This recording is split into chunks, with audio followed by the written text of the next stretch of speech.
ప్రకాశం జిల్లా దర్శి నియోజకవర్గం కుర్చేడు మండలం పడమర గంగవరం సర్పంచి కాసు భాస్కర్ రెడ్డి రెడ్డెనపల్లి గ్రామంలో నిర్వహించిన అయ్యప్ప స్వామి మహాపడిపూజ కార్యక్రమానికి జిల్లా జడ్పీ చైర్పర్సన్ శ్రీమతి బుచ్చపల్లి వెంకయ్యమ్మ పాల్గొని స్వామివారికి ప్రత్యేక పూజా కార్యక్రమాలు నిర్వహించి అనంతరం అయ్యప్ప స్వామి పాట పాడటం విశేషం. అనంతరం భారీగా జరిగిన ఈ పూజా కార్యక్రమానికి వందలాది మంది సర్వమాలలు ధరించిన స్వాములు భక్తులు పాల్గొని స్వామివారి తీర్థ ప్రసాదాలు స్వీకరించారు.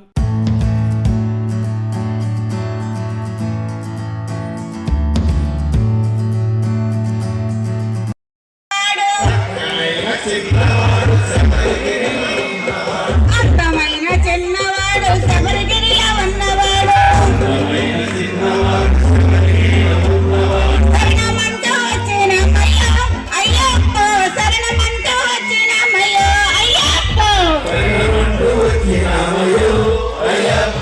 శరణమంటూ వచ్చినమయ్యో అయ్యప్ప చక్కనైన చిన్నవాడు శబరిగిరిలో ఉన్నవాడు అందమైన చిన్నవాడు శబరిగిరిలో ఉన్నవాడు శరణమంటూ వచ్చినమయ్యో అయ్యప్ప శరణమంటూ వచ్చినమయ్యో అయ్యప్ప